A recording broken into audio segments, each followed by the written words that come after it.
जय हिंद बच्चों, कैसे हैं आप लोग। आशा करता हूँ आप सभी बढ़िया होंगे। तो कल 30 अप्रैल 2023 को आपका मेंस और जीएटी का पेपर हुआ था। तो आज हम जीएटी में केमिस्ट्री वाला जो पोर्शन था जिसमें कि टोटल 15 क्वेश्चन थे उसका हम सॉल्यूशन डिस्कस करेंगे। आइए हम वीडियो को स्टार्ट करते हैं। देखिए फर्स्ट क्वेश्चन है, क्वेश्चन पेपर आप सभी के पास होगा, ठीक है। देखिए फर्स्ट क्वेश्चन हमसे पूछा है number of aluminium ion present in 0.05 gram of aluminium oxide. अब पहला क्वेश्चन तो यहाँ पे हमारे सामने ये अराइज होता है कि एल्यूमिनियम ऑक्साइड मतलब क्या। तो यहाँ पे जो एल्यूमिनियम ऑक्साइड है वो है आपका Al2O3। एल्यूमिनियम ऑक्साइड कौन सा प्यारे बच्चों, Al2O3। अब देखिए हमें कितना मास दिया 0.05 ग्राम। इसमें थोड़ा सा करेक्शन है, इसको आप कर लेना। जो मास है Al2O3 का ये हो जाएगा आपका 0.051 ग्राम, ठीक है। तो इस क्वेश्चन को कैसे प्रोसीड करेंगे वो समझिए। देखिए जब भी हमें मास गिवन होता है तो सबसे पहले हम निकालते हैं नंबर ऑफ मोल्स। क्या निकालते हैं भाई, नंबर ऑफ मोल्स। तो पहले हम निकाल लेंगे नंबर ऑफ मोल्स। तो नंबर ऑफ मोल्स का फॉर्मूला है number of moles is equal to given mass divided by molar mass. अब देखिए गिवन मास कितना है 0.051 डिवाइडेड बाय Al2O3 का आप निकाल लीजिए मोलर मास। तो कैसे निकालेंगे, देखिए दो एल्यूमिनियम है और एक का मास कितना होता है बेटा 27 प्लस 3 इंटू 16। तो इसको जब आप सॉल्व करोगे तो ये आ जाएगा 102। मतलब Al2O3 का मोलर मास कितना होता है 102 ग्राम पर मोल। ये याद रखना, जो आपका मोलर मास है उसकी यूनिट होती है ग्राम पर मोल।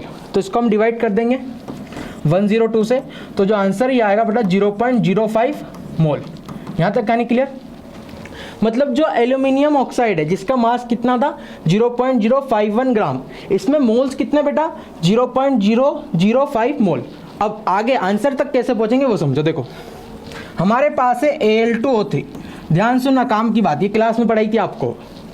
दो चीज़ें हैं, या तो इसका एक मॉलिक्यूल होगा या फिर इसका क्या होगा एक मोल। अगर इसका एक मॉलिक्यूल है, ठीक है, तो उसमें दो जो हैं वो हैं Al3+ आयन। ये चीज क्लियर। अगर इसका एक मॉलिक्यूल है सिंगल मॉलिक्यूल तो इसके सिंगल मॉलिक्यूल में दो एल्यूमिनियम आयन है, क्लियर। लेकिन अगर इसका एक मोल है तो इसके एक मोल में, हाँ बोलो हाँ, इसके एक मोल में 2Na एल्यूमिनियम आयन है। ये चीज क्लियर, समझ में ही देखो, इसके एक मोल में 2Na एल्यूमिनियम आयन है और Na का मतलब 6.023 इंटू 10⁻23। अब देखिए तो भाई इसके एक मोल में, किसके, इसके एक मोल में 2Na एल्यूमिनियम आयन है, पर हमारे पास मोल्स कितने हैं 0.005। तो क्या लिख सकता हूं मैं, ध्यान से देखना, नंबर ऑफ एल्यूमिनियम आयन। भाई एक मोल में इतने हैं तो इतने में कितने, तो मल्टीप्लाई कर देंगे। तो 0.005 इंटू 2 और Na की जगह पे क्या रखोगे, हाँ बोलो भाई 6.023 इंटू 10⁻23। इसको सॉल्व कर लोगे। जब इसको सॉल्व करोगे तो जो करेक्ट आंसर है वो हो जाएगा बी। हल्का सा चेंज था क्वेश्चन में, थोड़ा सा मिस प्रिंट था। आपका जो क्वेश्चन पेपर था उसमें था 0.05 ग्राम, लेकिन ओरिजिनली है W इज इक्वल टू दिया था आपको 0.051 ग्राम, ठीक है। तो सही आंसर क्या हो जाएगा प्यारे बच्चों, बी। बढ़े आगे, चलिए सेकंड क्वेश्चन पे चलते हैं। एक चीज़ याद रखना बेटा, टेस्ट में जो भी क्वेश्चन आएंगे वो बिल्कुल नए रहेंगे, उनका सॉल्यूशन आपको कहीं पे नहीं मिलेगा, क्योंकि वो मेरे द्वारा बनाए गए क्वेश्चन है। तो सॉल्यूशन तो फिर सिंपल सी बात है, नहीं मिलेगा कहीं पे। चलिए आगे चलते हैं, सेकंड क्वेश्चन। हाँ भाई सेकंड क्वेश्चन में हमसे पूछा है सिलेक्ट द, क्या पूछा है, करेक्ट स्टेटमेंट। ये ध्यान से पढ़ लेना कि करेक्ट पूछा है कि incorrect. Select the correct statement about an atom. तो एक एटम के लिए 4 स्टेटमेंट आपके पास है, इनमें से कौन सा स्टेटमेंट करेक्ट है ये आपको बताना है। चलो भाई, पहला है atom of most element are not able to exist independently. बिल्कुल सही है, छोटी क्लास में पढ़ाया जाता है कि कई सारे एलिमेंट ऐसे होते हैं जिनके एटम इंडिपेंडेंटली एग्जिस्ट नहीं करते। लेकिन ध्यान सुनना, जो नोबल गैस है, नोबल गैस के जो एटम है वो इंडिपेंडेंटली एग्जिस्ट करते हैं। नोबल गैस के जो एटम है वो इंडिपेंडेंटली एग्जिस्ट करते हैं। तो ये ऑप्शन जो है वो करेक्ट है।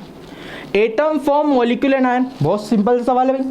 एटम कंबाइन होंगे तो क्या बन जाएगा मॉलिक्यूल, और एटम से ही क्या बनते हैं आयन। आयन में दो तरह के आयन होते हैं, एक केटायन होता है और एक एनायन। केटायन कैसे बनेगा, केटायन बनता है due to loss of electron, और एनायन कैसे बनेगा, due to gain of electron. तो ये वाला स्टेटमेंट भी करेक्ट है। Third statement, atom of noble gases exist independently, ये तो अभी बता, ये ध्यान रखना भाई, नोबल गैस के जो एटम है वो इंडिपेंडेंटली एग्जिस्ट करते हैं, और नोबल गैस को ही हम बोलते हैं मोनो एटॉमिक गैस। क्या बोलते हैं भाई? Mono atomic gas. Last option पढ़ते हैं अपन, फोर्थ, देखिए, in neutral atom number of electron are not equal to number of proton. ये स्टेटमेंट बिल्कुल गलत है। क्यों गलत है? क्योंकि सर हमने पढ़ा है कि अगर एटम न्यूट्रल है इसका मतलब ये हुआ कि number of electron is equal to number of proton, पर यहाँ पे क्या बोला है, number of electron is not equal to number of proton, मतलब ये वाला जो स्टेटमेंट है वो गलत हो गया। तो करेक्ट स्टेटमेंट कौन कौन से हैं? फर्स्ट, सेकेंड और थर्ड। तो भाई ये किसमें? बी में। तो हमारा सही आंसर हो गया बी। बढ़े आगे, चलिए भाई क्वेश्चन नंबर थर्ड। बहुत ही सिंपल क्वेश्चन, सड़ा सा क्वेश्चन, या आपने छोटी क्लास मतलब 10वीं में पढ़ा होगा। देखिए, carbon has unique ability to form bond with other atom of carbon, this property is called. आपने पढ़ा होगा कि अगर एक एटम दूसरे एटम से कंबाइन कर रहा है, ठीक है, तो इस प्रॉपर्टी को हम बोलते हैं केटनेशन। क्या बोलते हैं भाई? केटनेशन। और सबसे ज़्यादा केटनेशन दिखने को मिलता है कार्बन में। कार्बन मात्र एक ऐसा प्राणी है जिसमें सबसे ज्यादा केटनेशन होता है। केटनेशन का मतलब होता है सेल्फ लिंकेज ऑफ एटम। अगर एक एटम दूसरे एटम से जुड़ रहा है उसी के जैसे कार्बन कार्बन जुड़ेगा तो उसको हम क्या बोलते हैं? केटनेशन। तो इसका सही आंसर क्या हो जाएगा? Option C. चलिए भाई क्वेश्चन नंबर 4 बहुत ही अच्छा क्वेश्चन है। देखो क्वेश्चन में क्या पूछा हमसे, out of the following pairs of compound the unsaturated compounds are. तो ये आपको पेयर गिवन है, इनमें आपको बताना है कि अनसेचुरेटेड कंपाउंड कौन है। तो ध्यान सुनना थोड़ा सा। देखिए, अगर हम बात करें भाई हाइड्रोकार्बन की, हाइड्रोकार्बन का मतलब हाइड्रोजन और कार्बन। तो हाइड्रोकार्बन को आप दो पार्ट में डिवाइड करते हो, एक तो होता है आपका सेचुरेटेड, ठीक है, और दूसरा क्या होता है प्यारे बच्चों? अनसेचुरेटेड। सेचुरेटेड की हम बात करें अगर, तो सेचुरेटेड में कार्बन कार्बन के बीच सिंगल बॉन्ड होगा। कार्बन कार्बन के बीच क्या होगा? Single bond. और अगर कार्बन कार्बन के बीच सिंगल बॉन्ड है तो उसे हम बोलते हैं एल्केन। और एल्केन की जीएफ बता दो फटाफट। जीएफ मतलब जनरल फॉर्मूला, जीएफ मतलब जनरल फॉर्मूला। तो एल्केन की जीएफ क्या है? एल्केन की जीएफ है CnH2n+2। मतलब जितने कार्बन ले रहे हो हाइड्रोजन डबल से दो ज़्यादा लेना है। जैसे मान लो आपने 2 कार्बन लिए तो 2 का डबल कितना हो गया? 4, और 4 से 2 ज़्यादा मतलब 6। तो फॉर्मूला क्या बन के आएगा हमारे सामने? C2H6। मान लीजिए C3 है तो H कितना? तो सर H हो गया 8। क्लियर?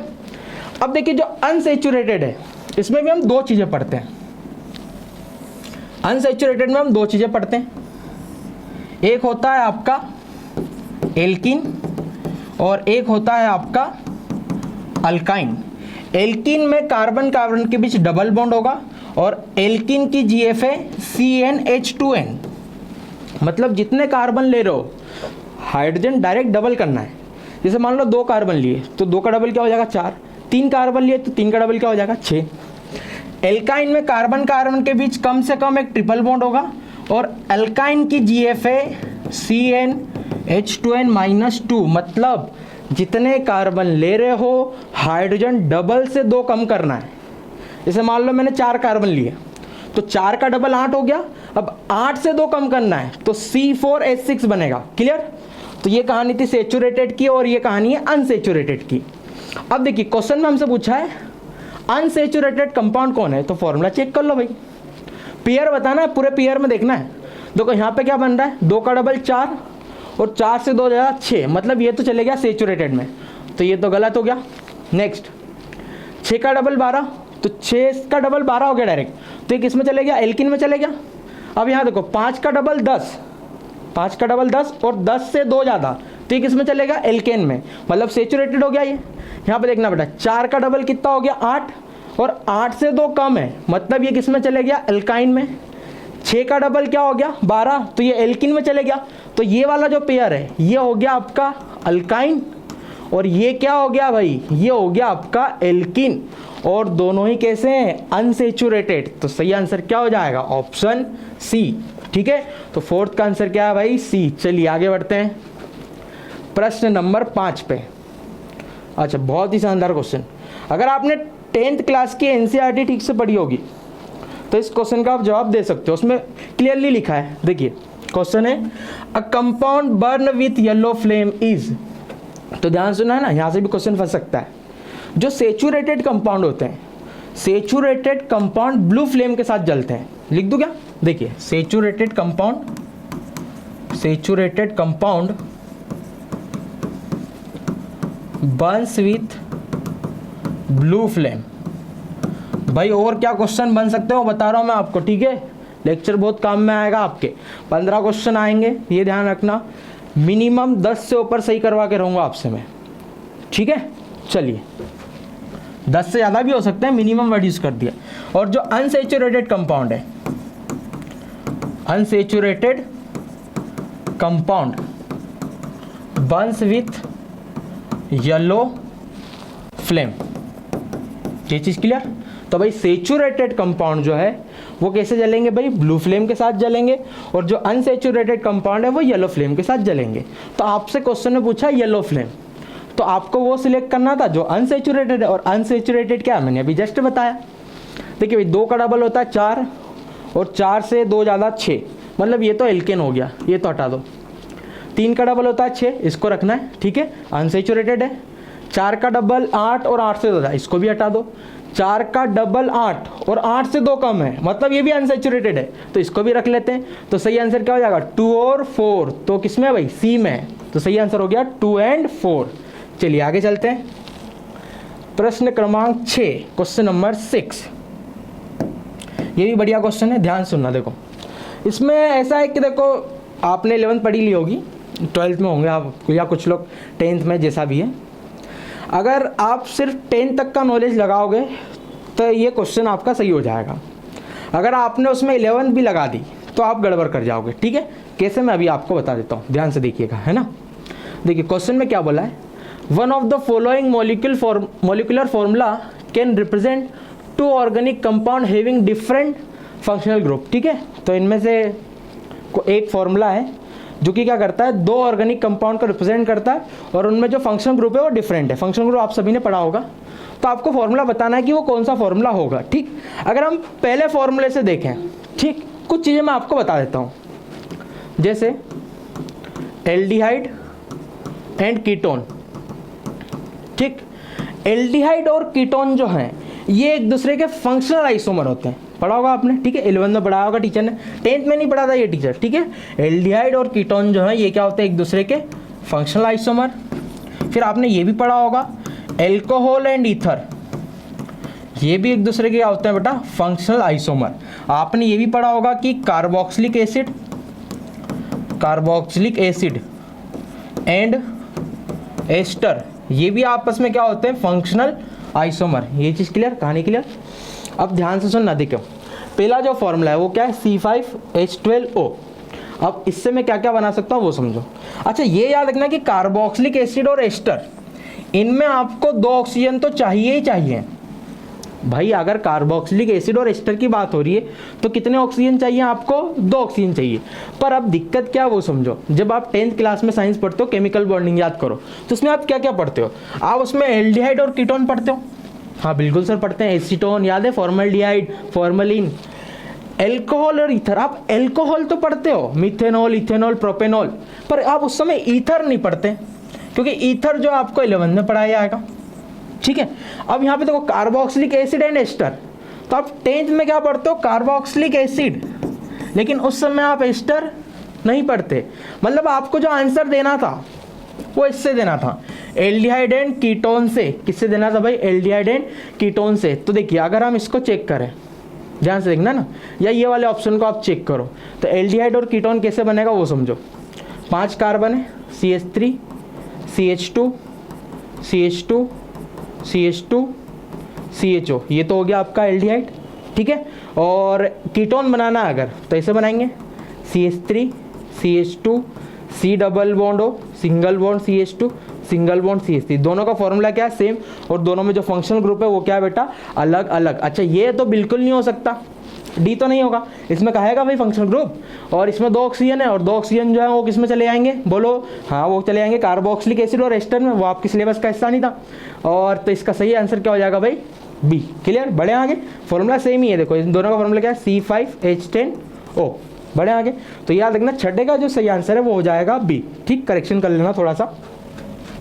चलिए भाई आगे चलते हैं। प्रश्न नंबर 7, क्वेश्चन में हमसे क्या पूछा है, अरे ये भी बढ़िया क्वेश्चन है, देखो ये भी 10 से direct. There are some substances whose order change in acidic और basic media, this are called. तो आपको ये मास्टर ने बताया होगा कि ऐसे सब्सटेंस जिनका एसिडिक और बेसिक मीडियम में क्या चेंज हो जाता है भाई, ऑर्डर चेंज हो जाता है। ठीक है, तो उसी को हम क्या बोलते हैं, ओल्फैक्टरी इंडिकेटर। क्या बोलते हैं भाई, ओल्फैक्टरी इंडिकेटर। याद रखना, इंपॉर्टेंट क्वेश्चन बन सकता है। ठीक, चलिए आगे चलते हैं। क्वेश्चन नंबर 8, ये भी अच्छा क्वेश्चन है। देखिए क्वेश्चन में हमसे क्या पूछा है, which gas is usually liberated when an acid react with metal. बहुत सारा क्वेश्चन बचपन में आपने पढ़ा होगा। क्या पढ़ा था सर, हमने पढ़ा था सर कि अगर एसिड और मेटल आपस में रिएक्शन करते हैं तो सर 2 चीज़ें बनती है, बताओ जल्दी। हाँ सर, एक तो बनता है सर सॉल्ट लवण, और एक बन जाता है H2 गैस। कौन सी गैस, H2 गैस। तो H2 गैस बन रही है, तो सही आंसर क्या हो जाएगा भाई, ए।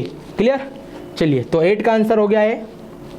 नेक्स्ट क्वेश्चन नंबर 9, ये बहुत अच्छा क्वेश्चन था। मतलब एक तो पहला क्वेश्चन अच्छा था, ठीक है, उसमें थोड़ी सी मिसप्रिंट थी, और ये वाला क्वेश्चन भी बहुत अच्छा, देखो बहुत शानदार क्वेश्चन, क्या फ्रेम किया question. When a piece of limestone, अब इसमें क्या क्या क्वेश्चन मिलेंगे आपको ध्यान सुनना, सीरियस में भी यहाँ से क्वेश्चन आया हुआ है। लाइमस्टोन का मतलब हो गया भाई CaCO, ये जो हमको पता है limestone. React with dilute HCl, भैया इसकी अभिक्रिया करा दो आप HCl से। ठीक, अब क्या पूछ रहा, अ गैस X इज प्रोड्यूस, तो ये दोनों जब आपस में क्रिया करेंगे, रिएक्शन करेंगे, तो एक गैस X बनती है। ठीक, when a gas X is pass through lime water. अब देखो इनके पहले मैं रिएक्शन लिख देता हूं, जब ये रिएक्शन करते तो बनता है CaCl2 plus CO2 plus water. ये चीज क्लियर, देखो लाइमस्टोन कैल्शियम कार्बोनेट HCl से रिएक्शन करके क्या बना रहा भाई, CaCl2 plus CO2 plus water. तो ये जो गैस बनी है CO2, यही तो आपका X है, ये क्या हो गया X, तो आपका X क्या हो गया भाई, CO2। देखो when a piece of limestone react with HCl a gas X is produce, तो वो गैस कौन सी है, CO2। When a gas X is passed through lime water, मतलब जब आप CO2 को लाइम वाटर से पास करोगे तो आपको ये पता होना चाहिए साला लाइम वाटर क्या होता है। तो लाइम वाटर का फॉर्मूला है कैल्शियम हाइड्रोक्साइड, इसको हम क्या बोलते हैं भाई, लाइम वाटर। अच्छा जल्दी से बताओ ये ऑर्गेनिक कंपाउंड है कि इनऑर्गेनिक, ये CDS में पूछा था अभी, 4th ऑप्शन डी, जिन्होंने पेपर दिया होगा। हाँ ये कैसा होता है बेटा, इनऑर्गेनिक कंपाउंड। तो जब आप इससे लाइम वाटर पास करोगे, मतलब इस लाइम वाटर है, लाइम वाटर से आपने क्या पास कर दी CO2, तो हमें मिलेगा कैल्शियम कार्बोनेट प्लस वाटर। ठीक, और ये होता है इनसोल्यूबल। ये कैसा होता है बेटा, इनसोल्यूबल। तो देखो when gas X is pass through lime water then a white precipitate Y is form. तो ये वाइट प्रेसिपिटेट जो है वो कैल्शियम कार्बोनेट का होता है, तो ये हो गया Y। तो भाई Y क्या हो गया हमारा, कैल्शियम कार्बोनेट। लाइम वाटर का फॉर्मूला याद रखना, CaOH होल ट्वाइस। अब देखिए on passes excess of gas X with white precipitate, भाई ये वाइट प्रेसिपिटेट बन गया। अब वो बोल रहा है कि एक्सेस में CO2 पास करो।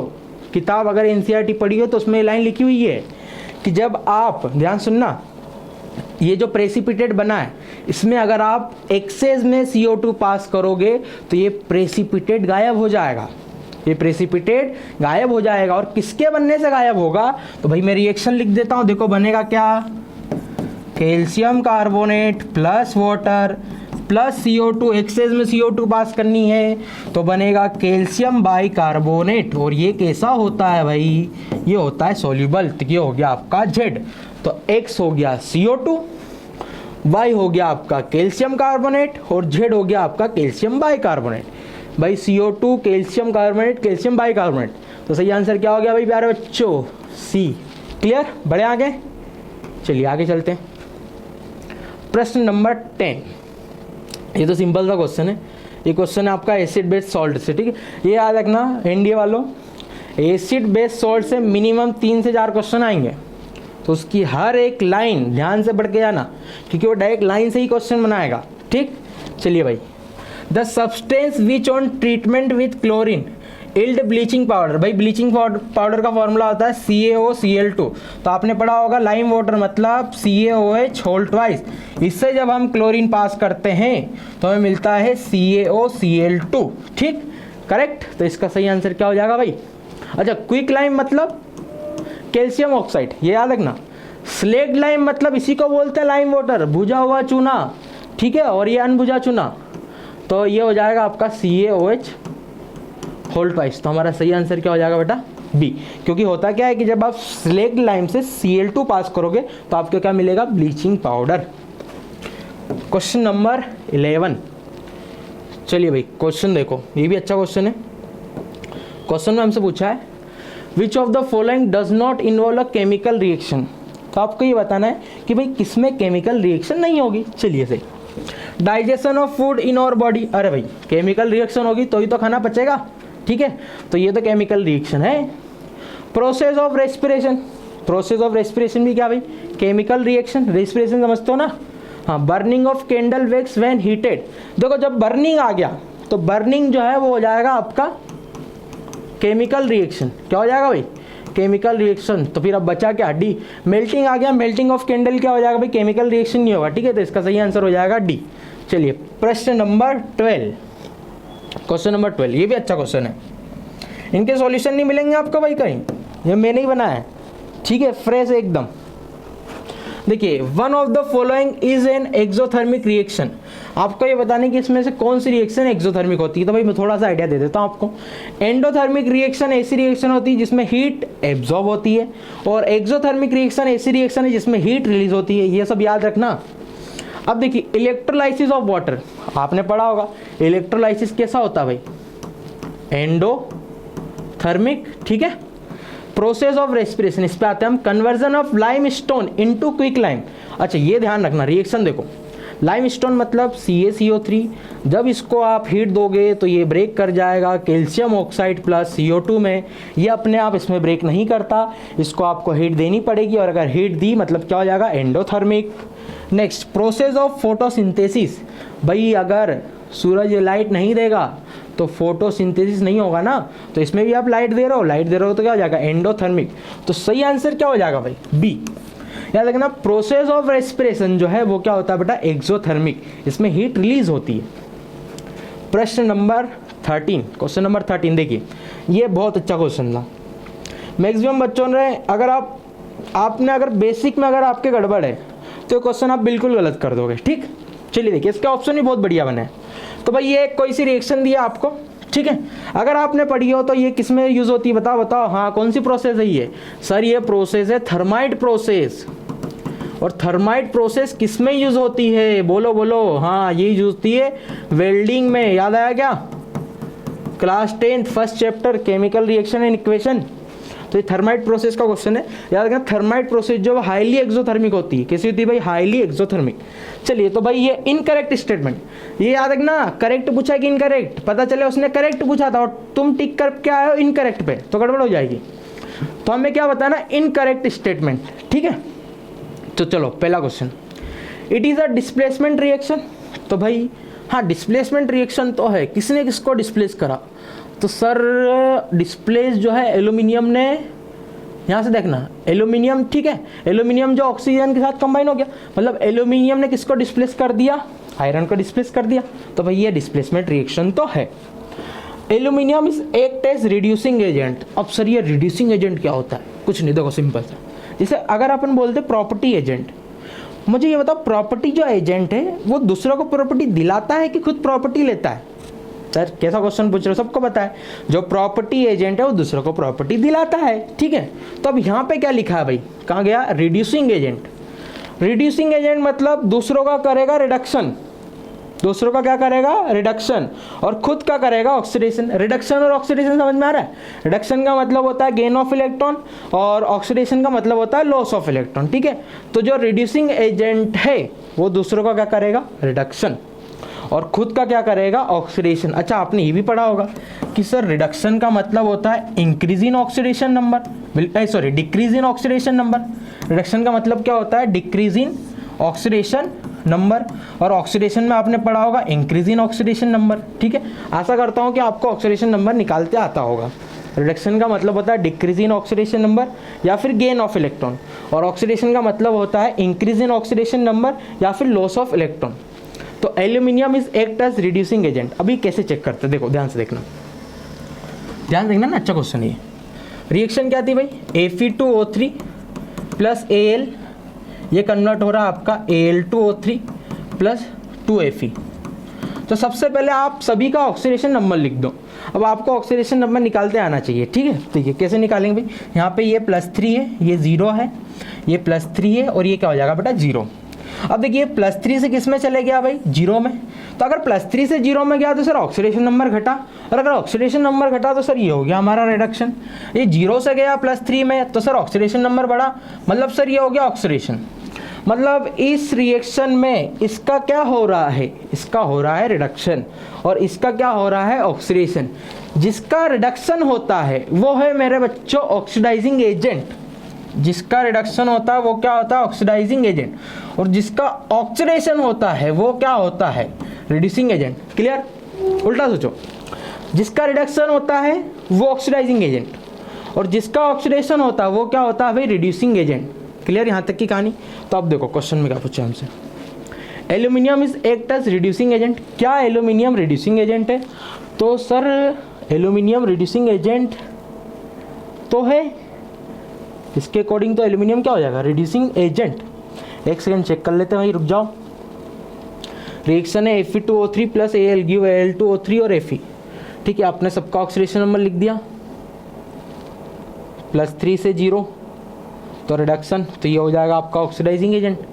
ठीक है, और वो 0 से किस में चले गया भाई +3 में, तो वो हो जाएगा ऑक्सीडेशन, तो हो जाएगा reducing agent. Aluminium is act as reducing agent. हाँ ये तो सही है, एल्यूमिनियम रिड्यूसिंग एजेंट है, क्योंकि 0 से किस में जा रहा है +3 में, और अगर 0 से +3 में जा रहा है मतलब इसका खुद का हुआ ऑक्सीडेशन, मतलब ये रिड्यूसिंग एजेंट है। हाँ सही है, कोई दिक्कत ही नहीं है, स्टेटमेंट सही है। चलो, अरे अपन को तो इनकरेक्ट बताना है, incorrect. Oxidation number of Fe is change from +3 to 0। देखो Fe का ऑक्सीडेशन और +3 से 0 में कन्वर्ट हो गया।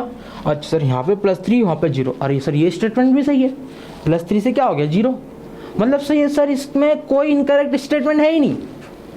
अरे ये तो गड़बड़ है भाई, इनकरेक्ट स्टेटमेंट ही नहीं है इसमें, ये भी सही है ये भी सही है, तो फिर सही आंसर क्या हो गया भाई नन ऑफ दिस। ऐसे भी बन सकते हैं ऑप्शन, तो मैं उलझा देगा वो ऑप्शन में।